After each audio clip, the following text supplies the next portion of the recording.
প্রশ্ন উত্তর দিতে পারে, তো আমাদের পক্ষ থেকে আসলে আমরা এই পুরস্কার বিতরণ করে থাকি। তো আমি চাচ্ছিলাম যে আপনি একটা প্রশ্নের উত্তর দিবেন ইসলামিক, এবং পুরস্কার আপনি জিততে পারবেন। তো আপনি কি রাজি আছেন?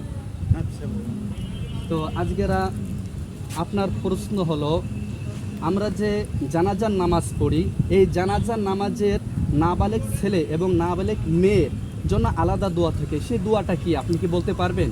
যদি বলতে পারে তাহলে এই পুরস্কারটা আপনার জন্য। জানাজার নামাজের নাবালেগ ছেলে এবং নাবালেগ মেয়ের জন্য কি দোয়া পড়তে হয়, সেই দোয়াটা বলতে পারলে এই পুরস্কারটা আপনি পাবেন। আসলে ভাই অনেকদিন তো এই তাজবিদের বই পড়ি না, এগুলো তো তাজবিদের বইতে থাকে আর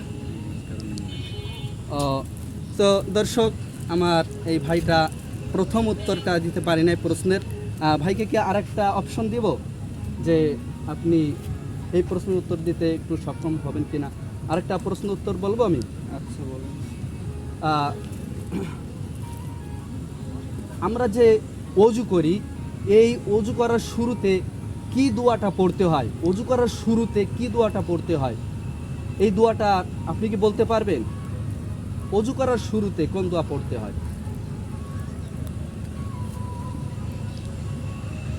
আমরা তো সব সময়ের জন্য অজু করি, নামাজ পড়ার জন্য অজু করি না, তাহলে অজুর শুরুতে তো দোয়া পড়তে হয়, এই দোয়াটা কি আপনি বলতে পারবেন?